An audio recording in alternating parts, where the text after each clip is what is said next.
Welcome, welcome, welcome. We've got a little hold up at the back for people getting pebbles. If you don't have a pebble, we will make sure, but they are in the back.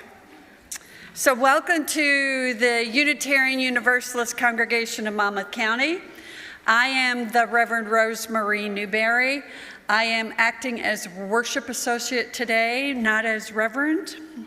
I've been a member of this congregation for over 30 years. It's delightful to be here and to be with you. So whoever you are, whomever you love, however you arrived at this beloved place, you are welcome here. Our mission at the Unitarian Universalist congregation of Monmouth County is to create community, transform ourselves, and transform the world. I want to draw your attention to the back of the order of service for announcements and service information. And if you're on the live stream, you can, or a video later, the order of service link is available to you in the YouTube service description box. So after the service, refreshments will be served in the community room. That's this way. And people of all ages are welcome. So if you're new to us, please check out our website, uucmc.org, where you can sign up to get the latest news of the congregation by email. Those are the famous Thursday e-blasts. And we look forward to getting to know you a little better. A quick announcement from Patricia Brennan. We love to hear at this season. Good morning, everybody. It's mitten tree time again. So I'm Patricia Brennan. I brought the Mitten Tree Project here in 1999, and I'm actually a bit of a mitten tree today. So what the Mitten Tree is we help support local charities and nonprofit organizations in the area. This year, our main organization is We Are Loved, which is the Foster Family Closet, and they have asked us to buy $25 gift cards to put in the holiday boxes so that the foster kids can go pick out a gift for themselves or go get pizza, things like that. And then we also go to HABCOR. HABCOR is another local organization that helps support homeless and low-income people get into housing. HABCOR would like hats, mittens, scarves, men, women, children, to help support the people and the guests in their housing. So if you could come see me at the gift card table, or you can take a mitten off me or a mitten off the mitten tree, that would be great. Happy holidays, everybody.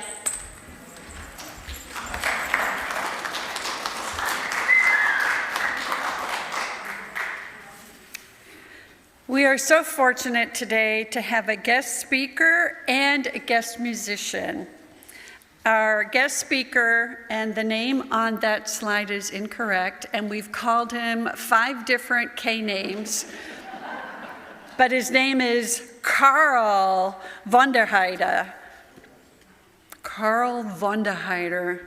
He is a member of the Hunterdon County congregation. He's an Iraq War combat vet. He's a father and a grandfather, a Buddhist priest in the Soto Zen tradition. He's authorized to teach meditation in 2 Tibetan lineages and manages a welcome center in Flemington, focusing on mental health and addiction recovery. Last night, we were so fortunate to have a concert by Jencks, and he's our guest musician today. He's a 25-year veteran of an international folk circuit and an award-winning songwriter, a celebrated vocalist based in Chicago, Illinois.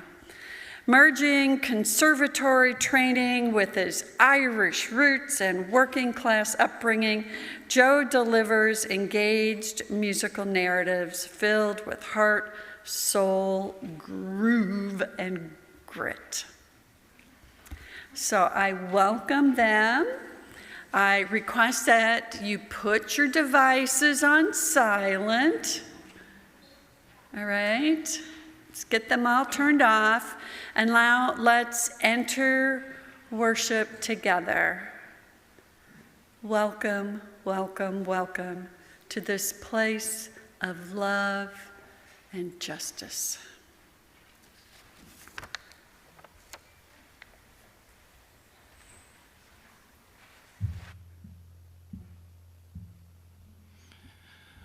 A reminder, just in case any of you haven't, this would be an ideal time to make sure that your devices are set on silent mode.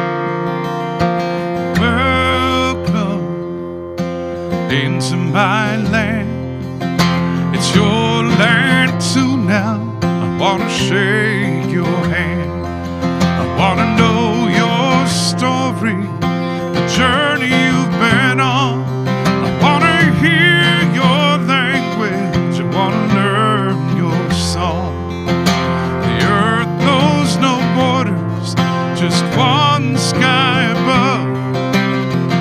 Friendship has no fences, no walls can stop the love.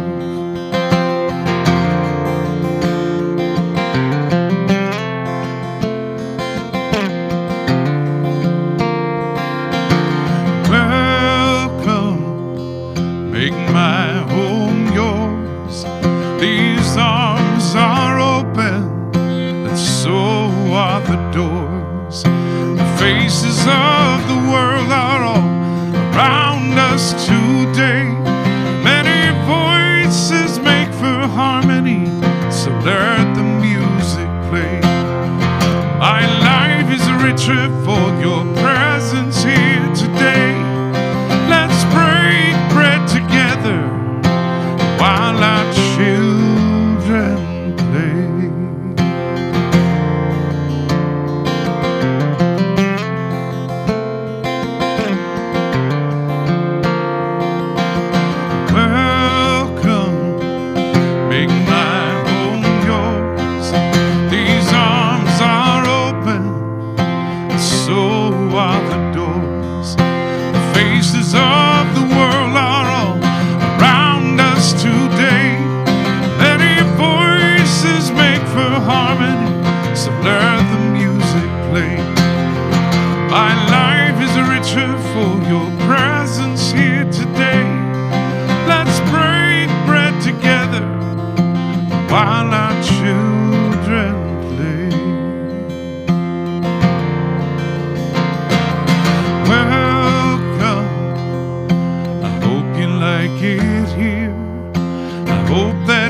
Safe and your children without fear.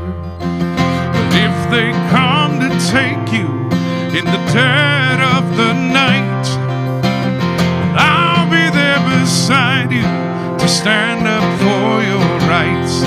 I'll harbor you, I'll fight for you as you would do for me.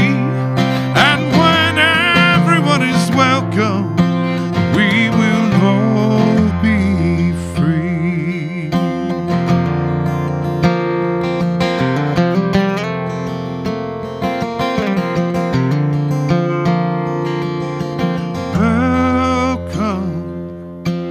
into my land. It's your land too now. I wanna shake your hand, I wanna know your story, the journey you've been on. I wanna hear your language, I wanna learn your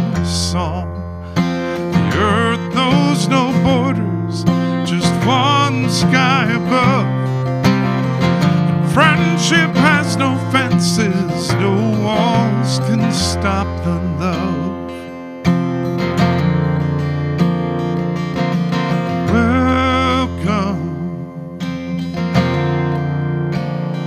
I say welcome.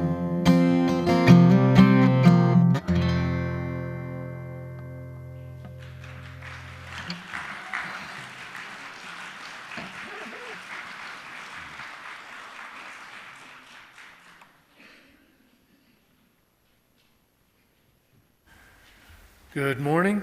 Good morning. How'd you like to have to follow that? We believe. We don't believe. We're not sure.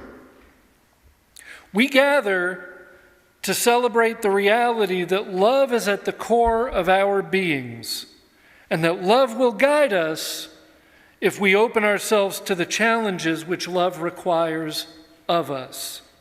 So, whether we believe all of the time, or some of the time, or none of the time, come, let us be together.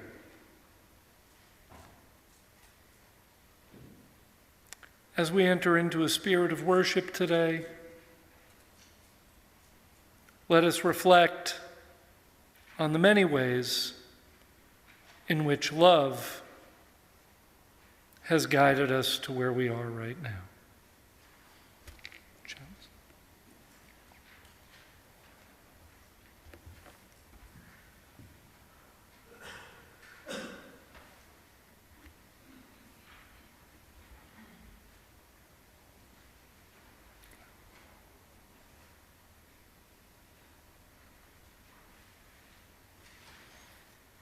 And here we are, and here we stand, and here we sit.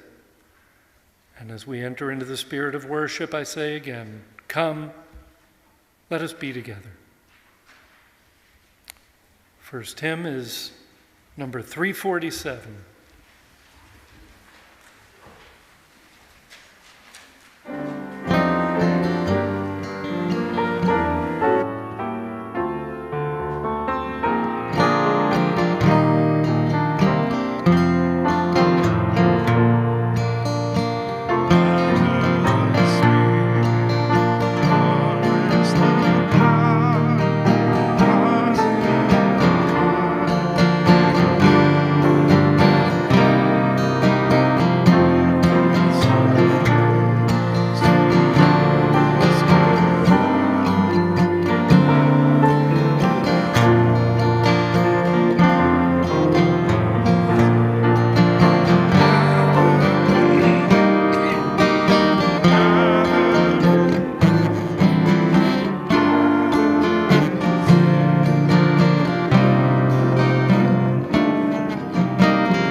wisdom time.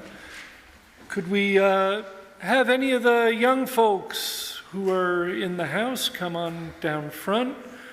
Or stay where you are, wherever you're comfortable. Or if maybe you don't fit in that category and want to come down, you can too.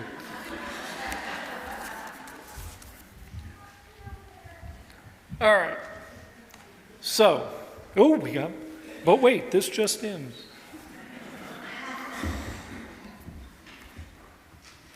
All right. Hi, guys. What's something, anybody, you don't have to raise your hand or anything, what's something you find really scary? Good. Got all excited. Jumping from something high. What else? Roller coasters.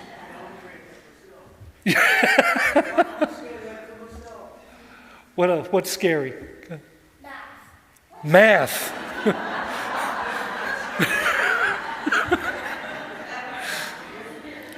Taxes. Yeah. We got. Okay, so something out there scares everybody. There's something for everybody. We all have our thing, something that's really scary. So here's what I would like you to do for the moment. Really quick, just close your eyes. I want you to picture something really scary.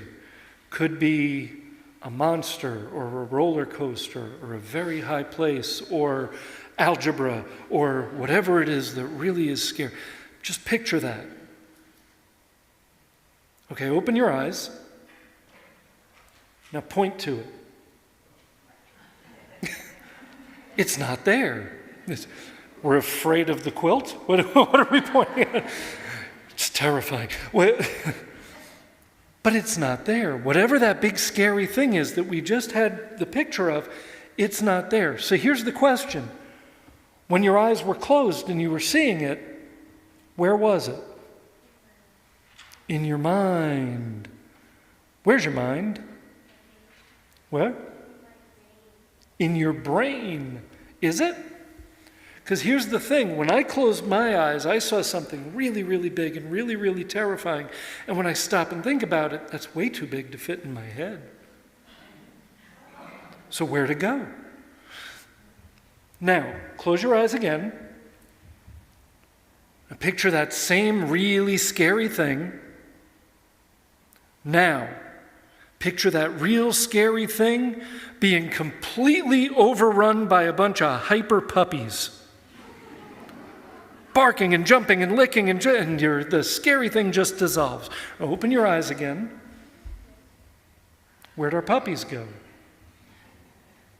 So we can see in our mind, wherever our mind is, we can see a big scary thing, or we can see a really cute, wonderful thing. Yeah. I will work on that next time I'm down here. So we have the puppies in our mind and we have the monster in our mind. And the thing is, it's our mind. We can control that. We decided which picture we liked better. I heard a smart person once say the difference between angels and demons is what you think of their agenda. We can control whether we're seeing the puppies or the monsters. And we can actually train ourselves so that when the monsters show up, we can also make the puppies show up. We can do that. There's a very old story that's taught in the Buddhist faith. And it's basically, there was a man who had this horrible, horrible nightmare that he had all the time. He's being chased by a monster, and it's always right behind him, and no matter how fast he runs, it's always right there. And it's behind him. And it's gotten to where he wakes up in the morning and he feels like he hasn't even slept, because he's running from this monster in his dreams the whole night. And then it gets so bad, he's afraid to even fall asleep, because he knows the monster's going to be there and chasing him. So finally he went to a very wise old man and he explained his dream. And he said, I can't sleep. When I do sleep, I wake up and I'm exhausted. I can't live like this anymore. I got to get rid of this monster in my dream. And the old man said, well, what does the monster want? And he said, I don't know. And he said, well, what's it going to do if it catches you? And he says, I don't know, but it's going to be terrible. He's going to eat me, or he's going to rip me to pieces, or he's going to make me do homework, or something terrible is going to happen if this monster catches me. And so the old man said, what I want you to do is the very next time you have that dream, I want you to stop, don't run, and turn around and look your monster right in the face and ask it what it wants. So sure enough, the next night he's in bed and he's sleeping and he's having this horrible dream again, and the monster is right behind him, and he's running and running and running, and it's right there, and he can hear the slobbering breath, and he can feel the heat coming off of this beast. And he remembers what the old man told him, so he stops, and he's terrified. But he turns and he looks at his monster and he says, what do you want? And that's when he realizes the monster has his own face. And the monster says, how do I know, man? It's your dream. You were right, it's our mind. And we can learn how to control these things. And sometimes the things we're most afraid of are really nothing but our own imagination. Go now in peace, go now in peace. May the spirit of love surround you everywhere, everywhere you may go.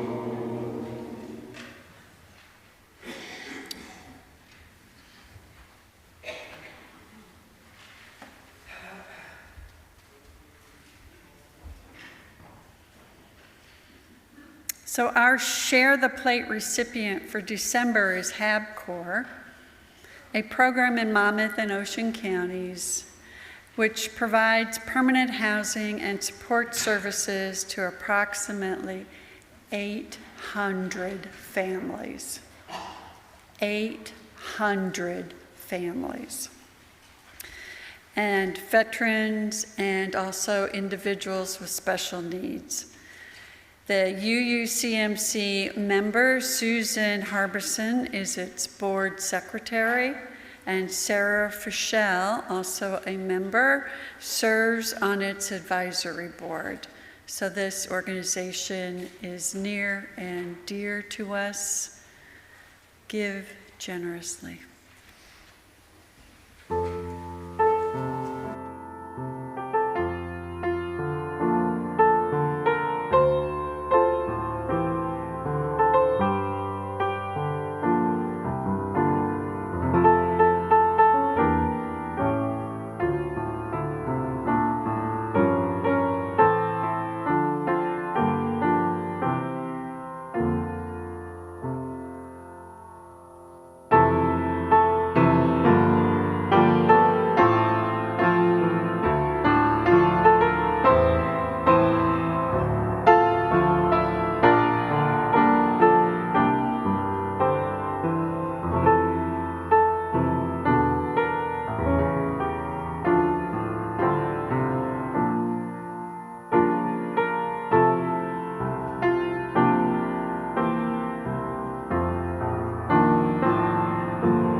Good morning again.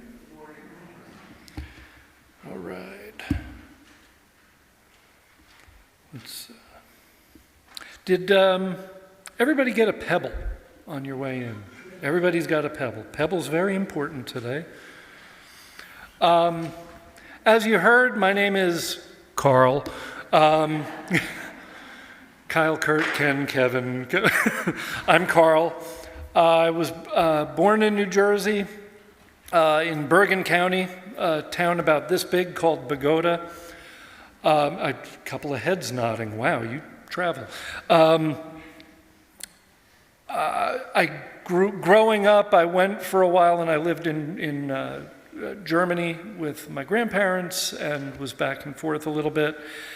I did ultimately graduate from Bogota High School. And growing up, I was a challenging kid. I was pretty much, they voted me class individualist my senior year, which is basically the weird guy, they don't know what else to call you. And the person most likely to, that's it. I knew I needed to get out of the environment I was raised in, so I immediately, after high school, went into the Navy. I served in the Navy for 4 years, got out. I realized I missed it terribly when somebody pointed out to me that after I came home from the Navy, I was on the fire department, the volunteer ambulance corps, the police auxiliary. I was working as a police dispatcher. And somebody finally said, everything you're doing is about getting back into uniform. Do you miss it that much? I said, yeah, but I don't want to watch my kids grow up on videotape. I had 2 real young kids at the time. And somebody said, well, join the National Guard. You'll be home, you'll be, you'll be close to home, you'll be able to keep your regular job, blah, blah, blah. So I joined the Guard. And I joined the Army Guard. So I went from Navy to Army. And that actually made it worse. And I found that what I was doing was I was spending all of my time in between my duty weekends, waiting for my duty weekend and staring longingly at my uniform and missing the guys. And so finally I went back full time. And my thought at the time was, well, even if I get deployed, I can take the family with me. We can go, if they send me to Virginia or Texas or wherever, I can always bring my family. And then 9/11 happened, and we declared war on everybody. And I was never home. I was deployed a lot. Easter Sunday 2005, I was in Iraq, and I got blown up.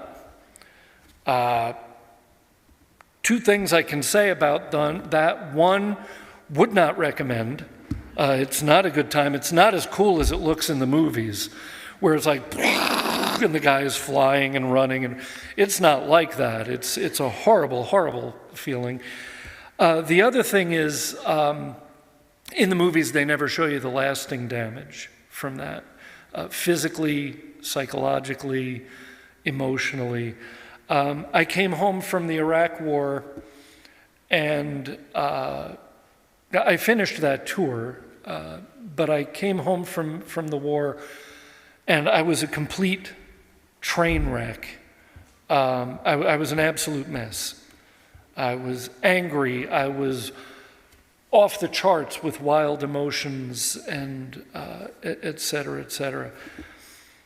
And I managed to self-medicate just enough to destroy my marriage and lose my civilian job. I had gotten out of the Army, and I was pretty much a train wreck. And someone at the VA suggested, you should learn a little bit about meditation. And they gave me a wonderful book called Peace is Every Step by a Vietnamese monk, Zen monk named Thich Nhat Hanh. And that book, and look at the heads nodding, that book changed my life. It gave me somewhere to go with all of these wild things I was feeling, and it gave me a way to maybe make some of the pictures in my head go away a little bit. I was also and I've never been one to do things halfway. I missed being in uniform, so I went back into the military. I took an interest in cooking. I went to cooking school and became a cook. I took an interest in politics and government. I went to work for the New Jersey State Senate in Trenton. Anything I do to the nth degree.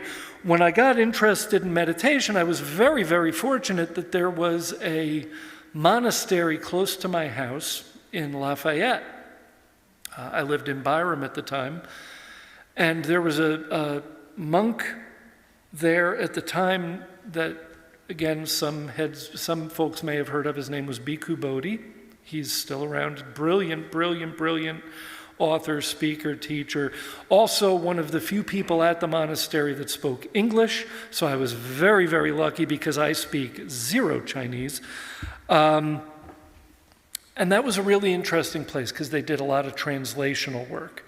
So I was exposed to monks from the Zen tradition and the Thai tradition and the Tibetan tradition. There were monks from all over the world studying there, translating ancient Buddhist texts. Through that, I was blessed to have been invited. The Dalai Lama spoke at Lehigh University in Pennsylvania, and I not only got to attend, I got to be in the receiving line at the end, which is actually a very funny story because at this point, I'm so new to Buddhism, but I've got that new guy fervor. I'm going to be more Buddhist than the Buddha, And, the Dalai Lama is going to shake so I'm standing in this line. He's coming down the line. I've got a scarf over my hands. I'm like this. I'm shaking. I've got a lump in my throat, tears in my eyes.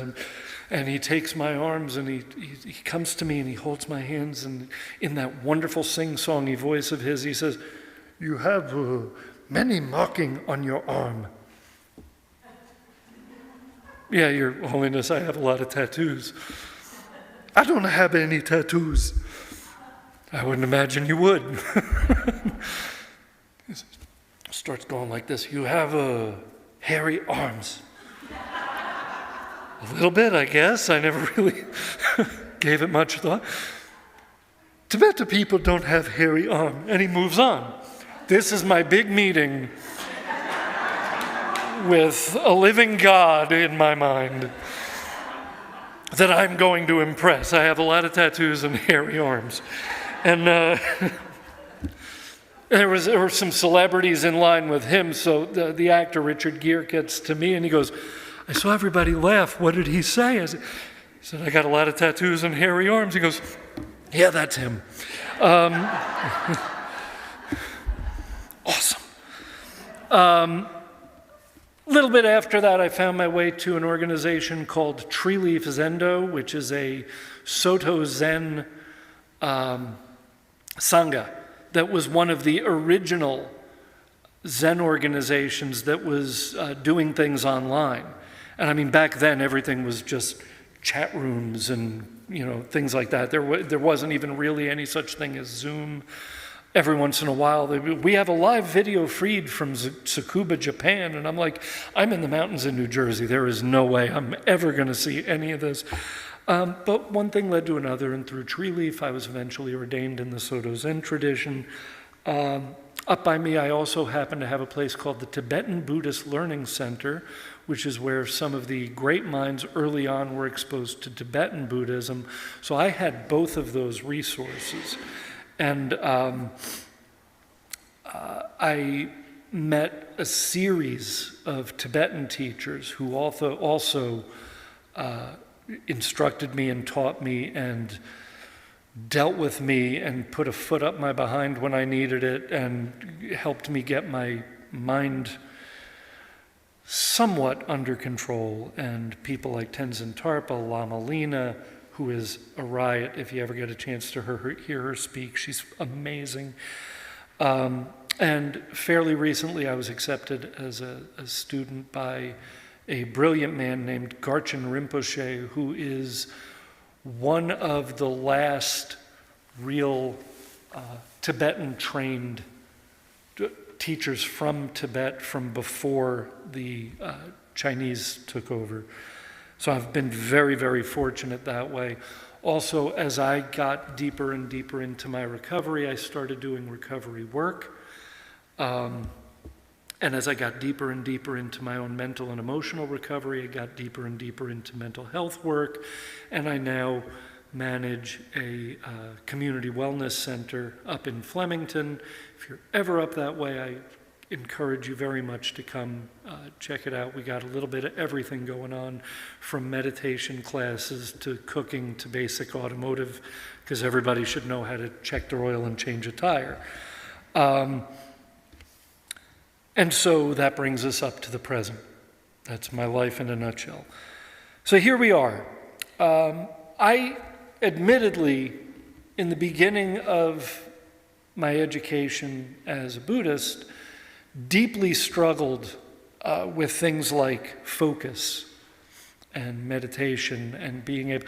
And of course, at the time I was learning within the Soto Zen tradition, they practice something called shikantaza, which literally means just sitting. Their practice of zazen is just sitting. And these are the guys that you'll see when you see pictures of the Japanese monks, and they're sitting literally facing the wall.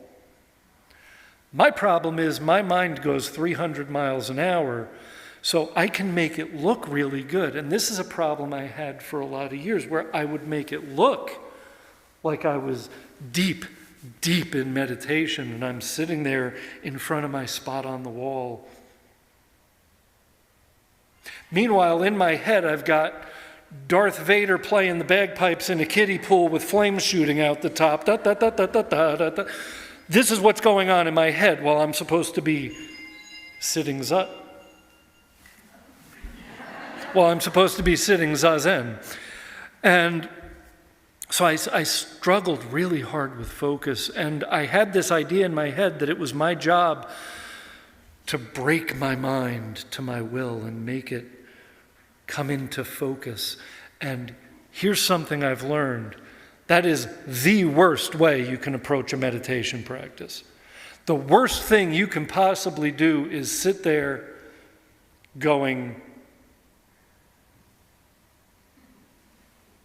peace! No. Peace! No, it's not heavy lifting.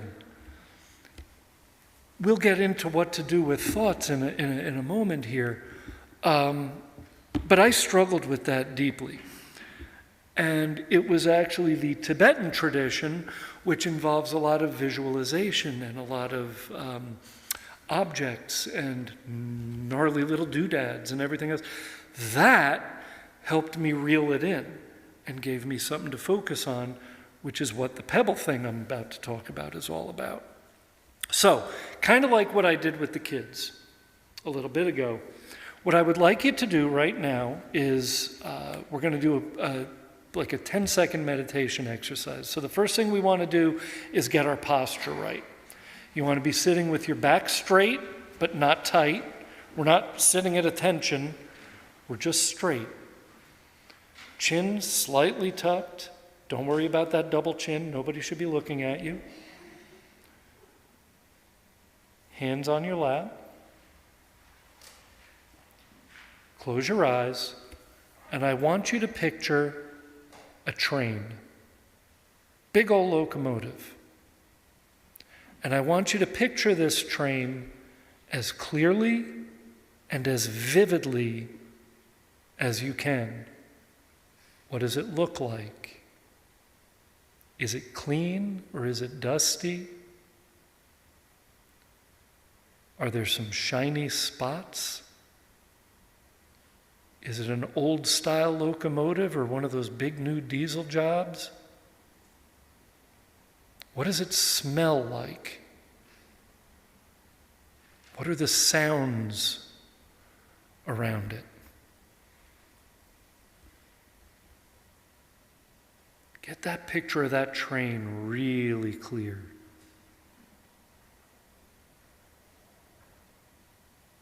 Okay, now take a deep breath. Let your train go. And open your eyes again. Were you able to get the train really, really clear? You know what it looked like? Same question I asked the kids. Where's the train? Show me. Where did you see the train? Well, it was a heck of a lot bigger than my head. This was a great big freight train going on in my head. That's a lot bigger than my head. I had someone answer that question one time, well, it was right behind my eyes. Your head must be... So where's the train? The train is in our mind. And then that becomes the question, where is that? Where is that? When I originally started doing this teaching, I used to call it, have you lost your mind? Where is your mind? You know, there's an interesting thing. If you talk to a Tibetan, if you speak to a Westerner, if I said to someone in here, you know, you ask me a question, I'm like, I got to remember. If you were to speak to a Tibetan, they would say, I got to remember. I'm trying to remember. It's not up here, it's in here. If you talk to people from Japan and China, the center of their being is down here. We in the West, we have this wonderful expression, we live in our heads. But is that where my mind is? My mind is way bigger than my head. I could never, in a million years, fit all the thoughts I have in the course of a day in this little space. So where is the mind? That is what we meditate on. I'm not trying to calm my mind or control my mind. I'm looking for it. I'm trying to figure out where it is and where it's not. I'm trying to figure out what it is. Is it all the same mind? There was one of my teachers was a guy named one of my teacher's teachers was a guy named Wangdor Rinpoche, and he would do this amazing thing where you'd be deep in a meditation and you'd hear him go, mind, looking. It's your mind looking at your mind. Mind, looking. And then he'd start hitting you with, what mind? Where mind? You mind? Me mind? Why you look at me? It's your mind. The mind is something much, much bigger than all of that. So we actually have this amazing thing where in Buddhist thought and philosophy,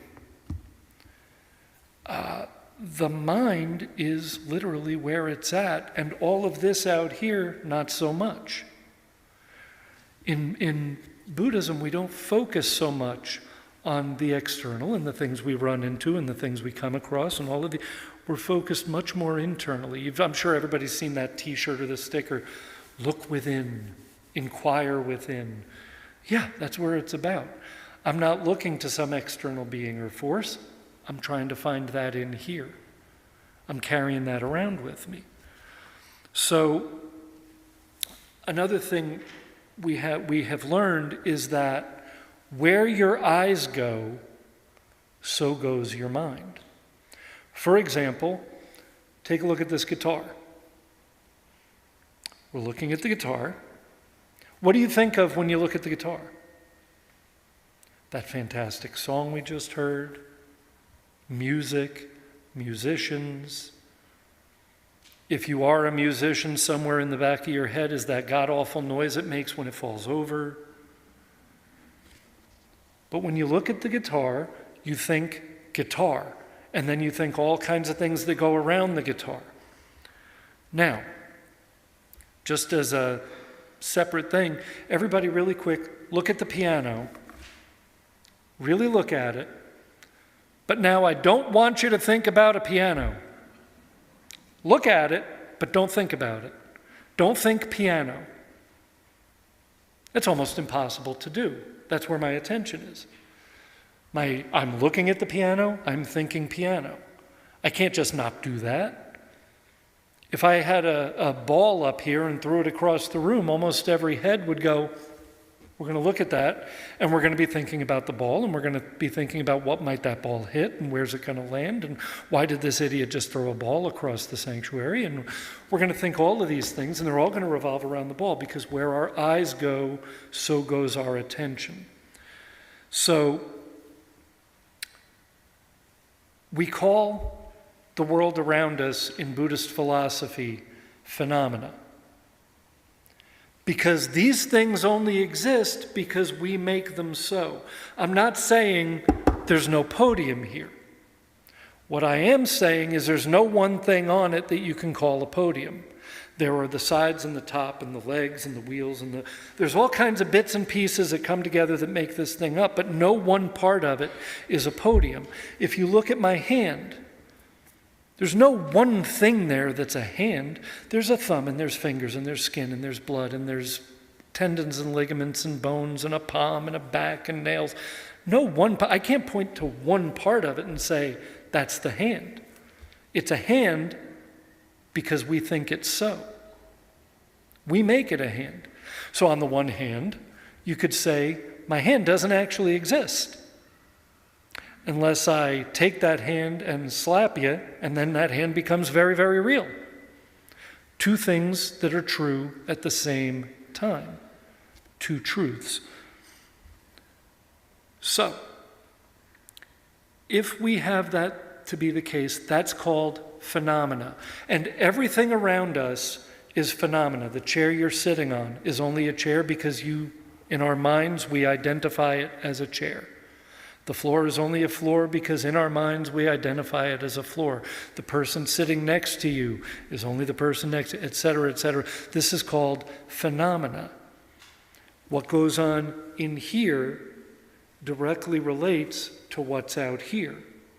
Phenomena. Now, I did this teaching a few weeks ago, and I had a laugh because every time I said phenomena, there was a lady in the back that went do do do do do. Those of you who got that, thanks for being here.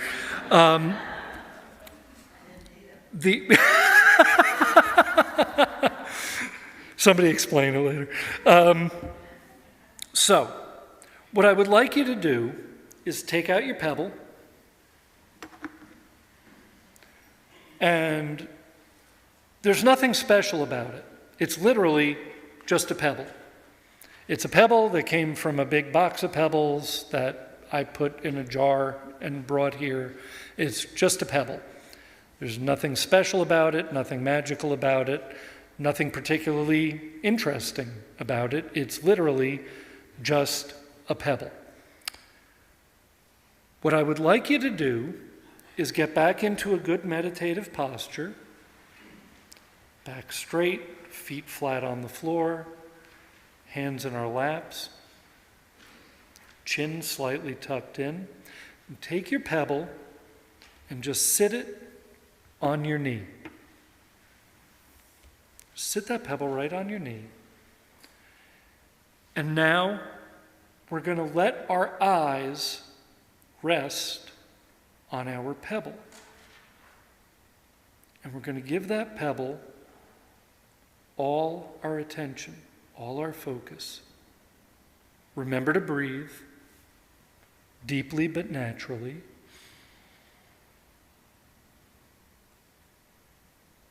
Just look at the pebble. We are neither meditating nor not meditating. We're just sitting and looking at our pebble. Focus.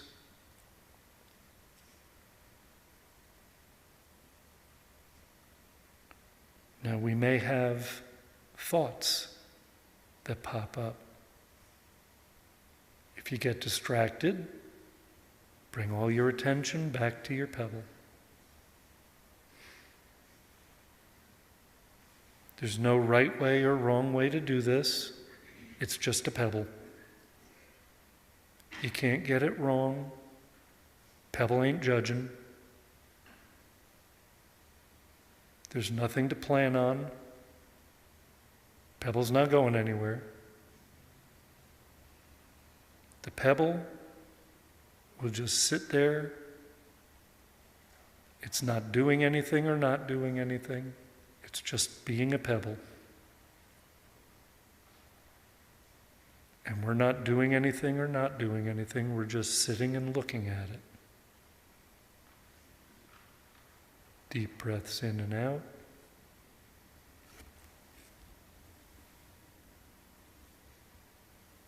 You may still find that thoughts come and go. You can treat them like traffic going by when you're sitting on your porch. They come, they go.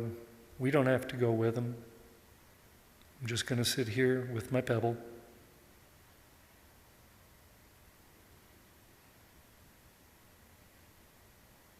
The thoughts come, the thoughts go. We don't need to invite them in for tea. They can just pass on by.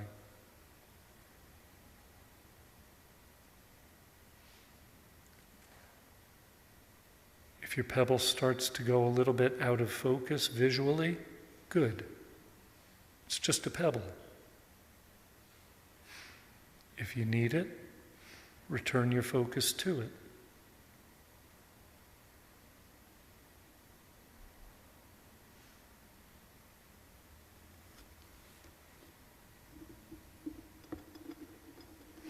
Now, when you hear the sound of a bell, we're going to take a deep breath in, look straight up at the ceiling, let the breath out, and come back to the center and the present moment. Still on our pebble. Straight up and out.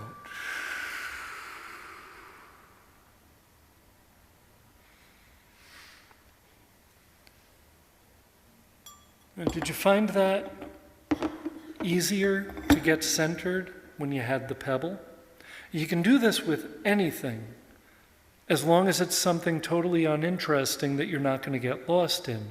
A pencil eraser, a paper clip. Anything you happen to have handy can be your pebble at that moment. Just set it down, let your eyes rest on it. Not even really looking at it. You know, kind of like the chopstick rest in a Chinese restaurant, where you just lay them there. We're just letting our eyes rest on the pebble. That was the way I learned to start getting my monkey mind into some sort of a disciplined fashion. Being able to focus like that, having something I could turn my gaze to and my attention and come back to when I started to wander, was the beginning of my understanding of real meditation. All the other exercises I was trying weren't getting me anywhere, and then I found, of all things, a pointless, nondescript little pebble. Now we can keep our pebble. I don't need the pebble back. I got more pebbles. That's your pebble. You can keep it. You can use it until you don't need it. And then maybe give it away or show somebody else how to do that.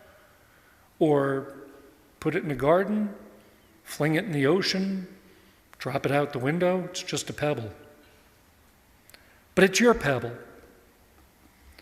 I still have my pebble. I have this wonderful, this is actually a little, I gave this teaching once and someone gave me a little amethyst crystal that I now use for my pebble. If you toss it away, it's just any other pebble, which it is. But something as small as that can mean the world to us at a given moment. And at a time when we might be finding it difficult to focus, a very small little thing and a few deep breaths can make all the difference in the world.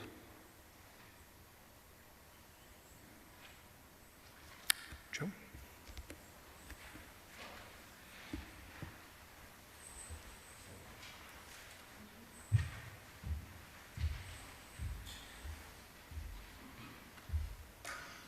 I'll never look at a pebble the same way. I will always see now Darth Vader with a set of bagpipes.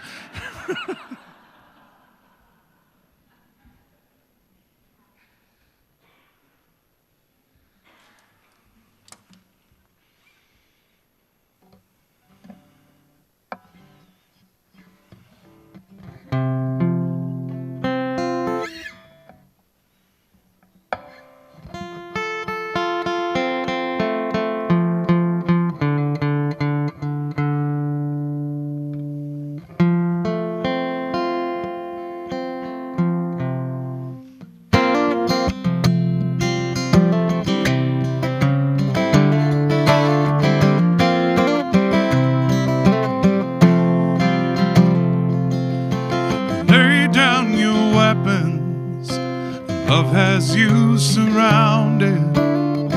There is no easy way out. Lay down your shield. Let your heart break just a little. Let love remove all doubt. You go through the world, everybody's sweetheart, keeping up a front that wears you down. But in a quiet moment, the truth comes out. Some days you feel like you're about to drown. So lay down your weapons. Love has you surrounded. There is no easy way out. Shield, let your heart break just a little.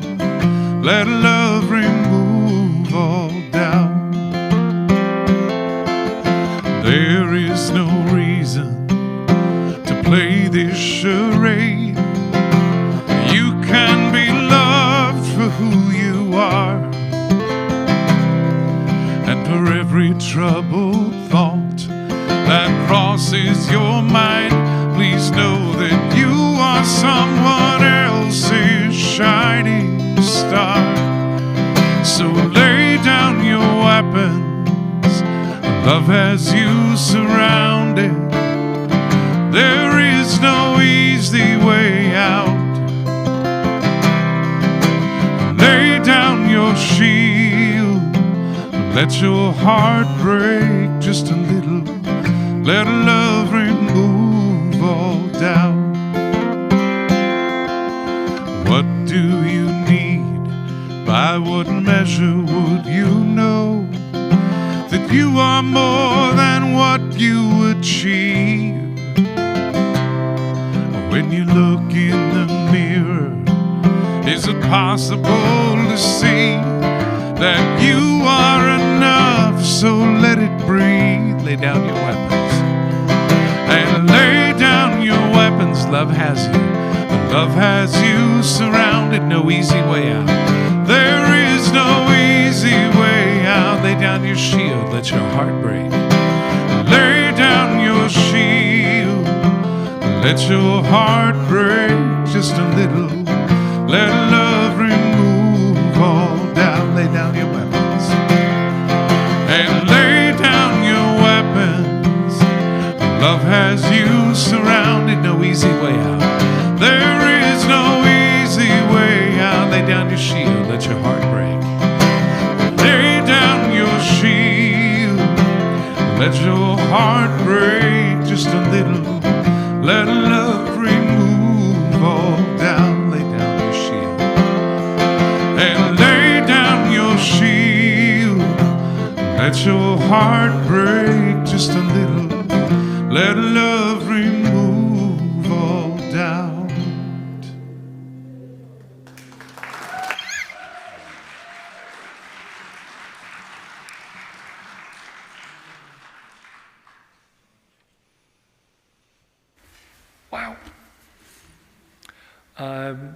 Been informed that we are actually running a little bit behind, so we are going to bypass the meditation. We literally just meditated, and the closing hymn. We're going to go right to our closing words. So I know you know this particular piece, but we're going to do it a little different. Well, not so different.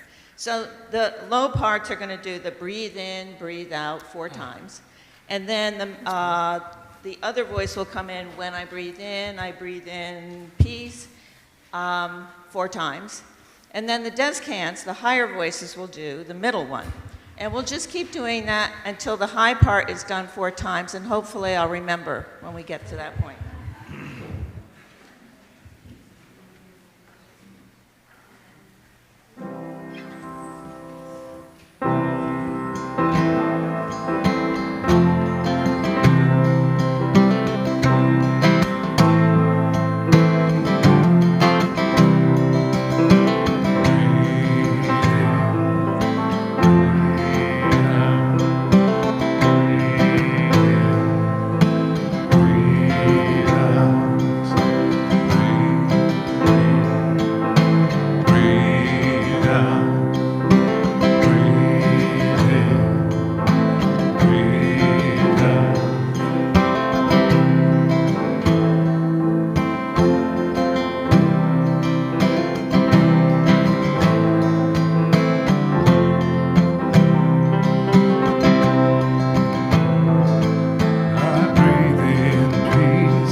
Our closing words are from a Buddhist aspirational prayer called the 4 Immeasurables that was sort of reworked by one of my teachers.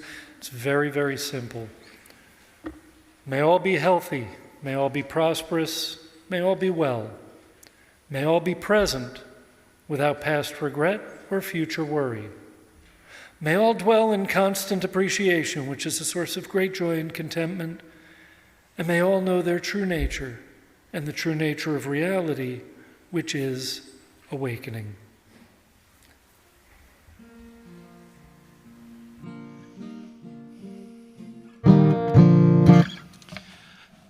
Please feel free to sing along. I wrote this as my best sense of what Unitarian gospel music should sound like. And often, for many of us, breathing in the way that we need to breathe when we are singing happens better when we are standing. Please feel free to remain seated if you want to, but as you are willing or able, please feel free to rise and sing with me a song you don't know yet, but you will in 3 more choruses.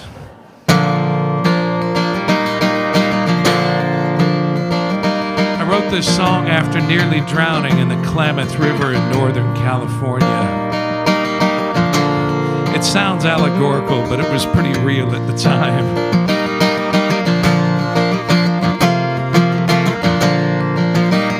I feel the current raging around me, trying to summon up my strength once more.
It's an illusion we carry with us as we wade on through the waters of our lives, that we must be strong and hold our own here, but a helping hand will save us by and by. Will you come with me? Will you come with me on this journey? Every breath we take, keep reaching for the dawn. I know alone that I will falter. With a good friend near me, I will carry on. One more time. Will you come with me on this journey?